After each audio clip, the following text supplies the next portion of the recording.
Hi, this is A. Wesley. That ain't who tells it like a TI is. If you like my video, please give it a thumbs up. If you like my channel, please subscribe. The topic I'm going to talk to you today about is Celebrity Roundup. Nene Leakes decided not to not to file the lawsuit against Bravo for racial discrimination and stuff like that.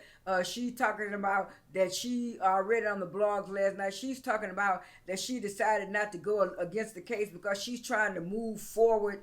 She's trying to move forward with her new show. Nene is not fooling anybody. We know that her and Bravo made a deal, and we also know that Bravo TV and E News are partnership. So we already know that she wasn't going to get that E News show if she hadn't made up with Bravo. So I don't know if she's going to still be on there, but we know there was some behind the scenes deal as far as Nene with Bravo, because I think even though Bravo claiming they're going to hire two new housewives for Atlanta, and one housewife was one of the women who started all the drama with Nene last year. She's supposed to be on there. I think Bravo don't want to take a chance on losing Nene, and those other two housewives don't work out. So I think that was the main thing that went on behind the scenes and stuff, and that's why when people were asking Candy about what was going on for Rojas season 13, she just kept saying, you gotta watch the show, or you gotta watch the show. She wouldn't give it no comments or telling people to watch the shows. And so that's why I think that was a behind the scenes deal made. On another note, I'm so sick of this buffoonery from T.I. He gets on my nerves. First, he was talking about the ADOS people. Then he got to talking about what black people need to do when they got their first stimulus. They should have invested in real estate and bought them a house for $1,200. I stay in the state of Texas, and even in the state of Texas, you can't buy no house for no $12. I don't know why he think American working class black people are listening to him. We're not listening to T.I. I mean, I had an English teacher tell me one time, Angela, you using a lot of big words. Do you know what they mean? And when I thought about it, I said, yeah, I need to know what the word means before I start using it. And T.I. is the same way. He used all these big words to try to make people think he's so smart, but he's not that smart, because anybody with common sense would know you can't buy no house with no $1,200.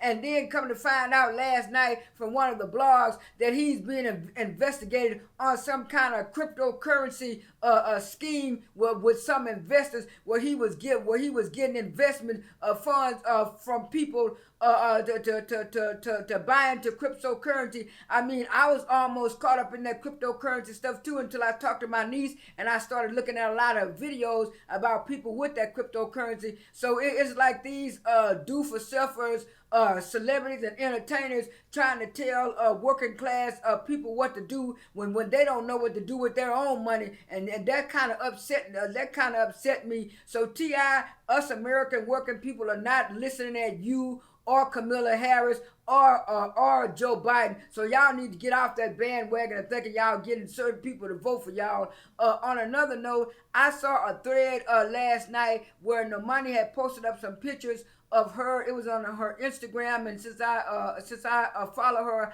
I saw it too, where she was on the floor working in the studio, and then someone came up under the comments and said, "Oh, you've been sitting down in the studio working on an album for 3 years." And then also somebody reposted some thread where they were saying, if you support or Normani, you should forgive and respect. And they had a picture of Camila Cabello on the side of Normani. I don't care what nobody says. If the shoe would have been on the other foot and Normani would have did that, would have did Camila Cabello the way she did Normani and stuff, and she one of those white Puerto Ricans one of those Puerto Ricans that is a white Puerto Rican that is trying to be black. I am so glad I opened up the thread. The majority of the people that was on the thread said, no way, we not forgiving her. No way, no how, no way. And I'm tired of this. It's like all the other girls can come out with something like Allie Brooke and maybe Lauren and even Dana. When they come out with stuff, there is no post about them forgiving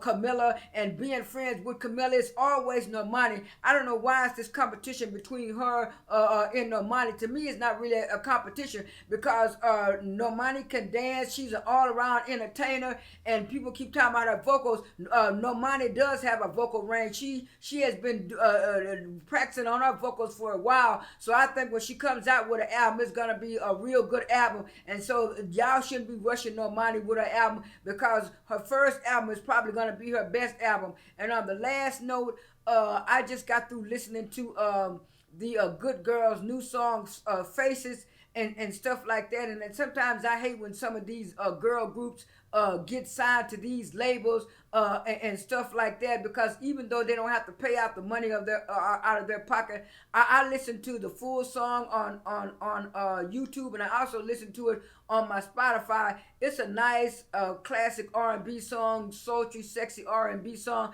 But for one thing, I'm tired of all these girls doing the same old type of stuff, and that's why I kind of was wondering, what was Good Girl gonna be a rap group, because some of their old stuff they're mostly rapping, and then I found a couple of one or two videos where they were actually singing. And I also don't like that, these studio heads and men, they always like to try to over sexualize these black women and have them all of these things and have all these illicit lyrics and video types, because I know a lot of times these artists don't write their songs. They have producers and writers that write their songs and stuff, and I really want those girls to win. And I'm so glad that I also watched a video of Chloe and Halle talking to Miss Tina Lawson, and she was telling the girls that she was so happy for them and they're doing well. And she was saying, I see in one of your videos that you did a little twerking, Chloe, but she said one thing about it, it looked nice and classy. And they were saying, well, yeah, we learned it from the best. We learned it from your daughter. And there's a lot of people like that. You can do the same type of stuff that Megan and what you call are doing, but you could do it in a classy way where it don't look all over sexually and nasty and all kind of stuff like that. And I know Cardi B has been coming out defending the WAP song and the lyrics and all that kind of stuff, but we as old school 90s people, we know that a lot of language was kind of subtle in the day. It was the same type of language, but it was subtle. But now it's so blatant that it's not even funny, and you don't have to talk like that all the time. You could be a classy artist and still be popular. This is Abe Wesley. That ain't even tells it like a T.I. is. I am out.